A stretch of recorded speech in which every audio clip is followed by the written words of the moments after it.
Hey guys, what's going on? Hermdo back with you. Hope you're having a good week. It's Tuesday today, and as I told you guys before in one of my older videos, I recently quit my job. I'm moving back to the other side of my state in the next couple weeks, and I have a job lined up there. I'm going back to work for my old company. My old company. My ex boss is kind of a nut job, but it's all good. The pay is a lot better. The hours are better, so I'm looking forward to that. And the kind of work isn't quite as straining, so hopefully, I'll be able to, succeed there. But anyways, I was looking around Reddit again, and I saw this, and it kind of threw me for a loop, took me by surprise. I was just kind of like, I didn't really know like how to comprehend this kind of thing. This is the first thing I've seen, like, because there's a lot of job advice, uh, out there on Reddit, YouTube, Twitter. A lot of people giving tips and tricks into how to get decent employment. But this guy has a totally different take on it. And I think it's kind of a big indictment about job hunting as a whole and the job market as a whole. You can blame Biden or Trump for the current state of the job market. I mean, no matter how many jobs they're adding, I don't know. I don't know how it is for you guys. I know it's pretty bad. I know that if I wouldn't have left my current job unless I had something new lined up. Definitely not. But let's get into this a little bit. Extremely spicy take, unemployed, focus on shitty companies. Now, this is kind of a long post, but let's get into it. I've given this advice to people in my network, and let me tell you, it pisses them off at first. It's a bitter pill to swallow, but the ones who listen, they thank me later because it worked. If you're unemployed in 2025, this spicy take might just save your career. The stigma of unemployment is brutal right now, maybe the worst it's ever been. Your professional reputation, it's in tatters the moment you're laid off or fired. Harsh truth, companies see you as damaged goods. Forget the toxic positivity flooding Reddit and LinkedIn about how you're enough. It's not landing you offers or maybe even interviews. At the end of that day, that's all that matters. You need to face reality head on and rebuild your reputation as a professional. I don't know, I don't have too many gaps in my resume. I usually don't stay unemployed for longer than a couple weeks, when I do leave a job. Last few jobs I had, a lot of the stuff I'm not even putting on my resume because I was bouncing around 3 years ago when I first moved up here. I was bouncing around from jobs left and right. A lot of those jobs I only had for like a week, even a couple of days. So obviously I'm not putting those on my resume. But does that mean Hermdo's telling you to lie in your resume? Maybe. You got to do what you got to do. But anyways, how apply to shitty companies? I'm talking small local businesses with terrible Glassdoor reviews, toxic cultures, micromanaging bosses, and jobs nobody else wants. These are the places that would actually hire you. Big companies, good companies with great benefits. They're not touching unemployed candidates. They're swimming in applications from people who are still employed.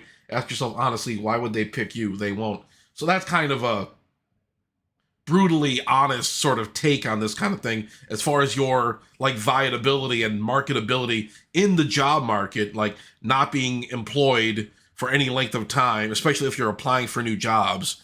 Even if you have like a legitimate excuse, even if you were like laid off or something like that, not, if you lost your job but it wasn't your fault, it was maybe company mismanagement or something and you really can't be blamed for it, still people look at you like, well, maybe there's another reason you were let go. So I mean, he's not technically wrong, but I don't know about like going to work for a shitty company. I've worked for some shitty companies before, man, and the mental and physical strain was so much, man. I was like having panic attacks about it. It was like the kind of stress you feel your heart start palpitating, you feel the stress taking over you, man. It's it's bad. It's bad. I've been in those situations before, man. It just, oh god, work sucks so bad. Just having to like humiliate yourself just for a paycheck, putting up with this shit from all these sociopathic assholes just so you can keep a roof over your head. And most of the time, you can't keep a roof over your head. You got to have like 3 or 4 roommates or some shit, or you're still living at your parents. But it's fucked. This isn't about chasing dreams. It's about rebuilding your reputation. A job at a sketchy small business might mean a pay cut, a crap title, and zero work-life balance. It might suck, but the chance to prove you're reliable, hardworking, and employable. Every day you show up and do the work, you're chipping away at the unemployment stigma and rebuilding the trust that you have lost with the working world. Again, not saying this is fair, not saying how it is, just saying how it is. Don't shoot the messenger. Your time is ticking. The longer you're unemployed, the worse your reputation gets. And even with these low tier companies, don't waste his precious time and energy on polished applications or dream jobs. Blast your resume to every small unglamorous business in your area. See, a lot of cases, people are doing even this, and they're still not getting contacted. You work for like I go on Indeed. That's how I found my last few jobs, on Indeed. And I look at the ratings for these companies if they're available. If a company doesn't have a rating on it, then I'm kind of like nervous about it. But if the company has a rating, I definitely take that into consideration. If it's less than 4 stars, makes me a little nervous. But at this point, it's like, can you really be that picky? You know, beggars can't be choosers. I've seen some companies rated like 2.2, 2.3. Some are even under a 2 rating. I've seen a couple companies that are like 1.8, and you read these testimonials from the employees, and it's like working in a fucking mine shaft or something. It's fucked up. It's like you're getting whipped every fucking day or something, or it's just, I don't know. I've had some shitty jobs before, but I don't know, man. Some of these places, some of the stories you hear from these people, oh man, especially on here, especially this is our job search hacks, yeah. But blast your resume to every small glamour. Think strip mall startups, family-owned shops, or that shady call center nearby. They're not drawing applicants from established employed professionals, so they are infinitely more likely to overlook your shaky work history and give you a second chance to prove yourself. I know it hurts to hear this. I know the advice probably pissed you off a lot, but in order to build your professional reputation, you need to start here. Get the job, show up, and prove yourself all over again. It's not petty, and it may not be fair, but it's real. TLDR, unemployed, swallow your pride, apply to shitty local small businesses to rebuild your professional reputation. It's your best shot at getting hired, although it will suck. Joke's on me. No one's hiring for my local area. No one's hiring local for my area either. All the college kids are out for summer, so it feels like a lot of the part-time roles have been taken, unfortunately.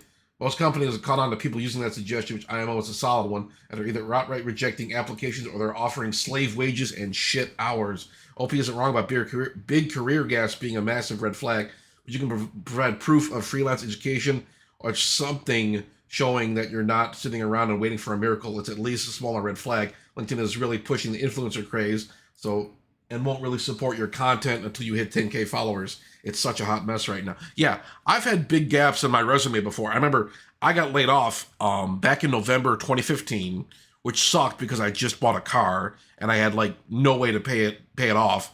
But beyond that, I was unemployed until May of 2016. I found work at another company. I interviewed at dozens of places. It was a real pain in the ass. But there was a 6-month gap in my resume. And let's just say, you know, because I did have to answer for that, why I was unemployed for so long. And the one place, they were willing to give me a shot, you know. But then, like, since then, I've been unemployed for long periods here and there. I got laid off in summer of 2018. I didn't find work again till, like, winter of 2019.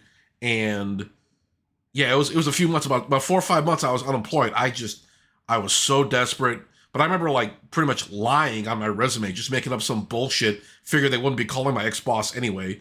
But yeah, I just kind of closed the gap on my resume. That's the kind of shit you got to do these days.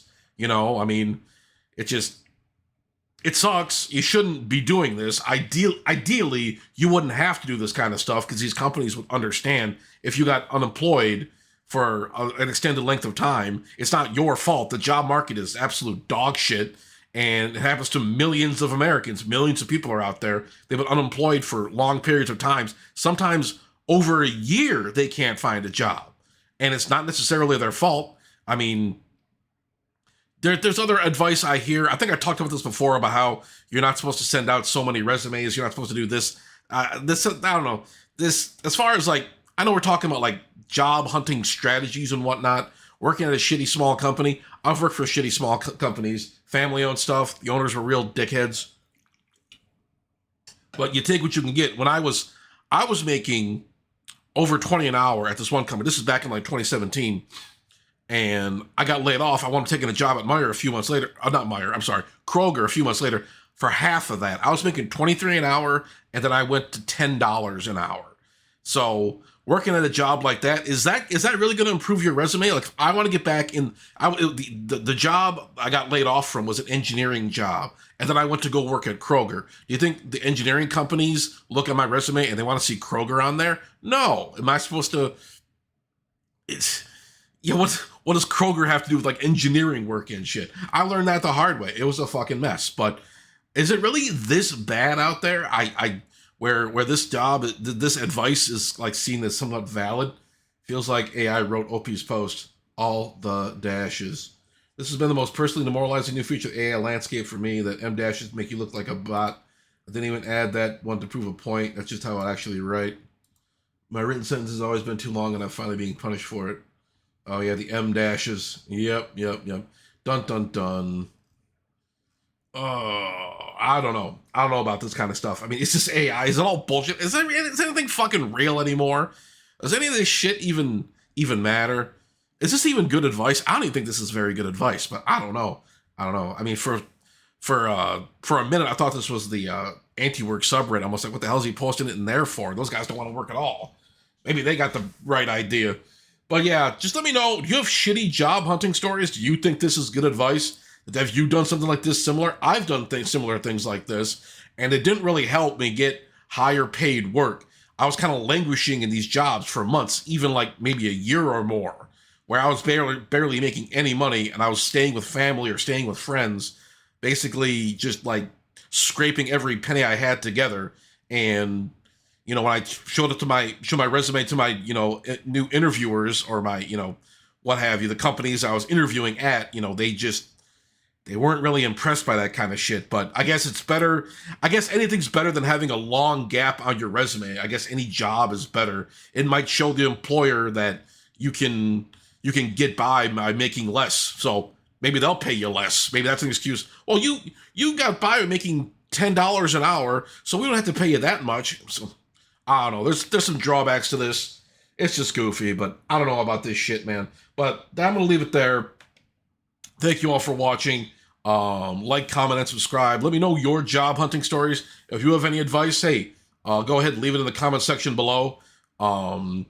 Yeah, and that's all I got for you guys for right now. Stay safe, be cool, and I'll talk to you guys later.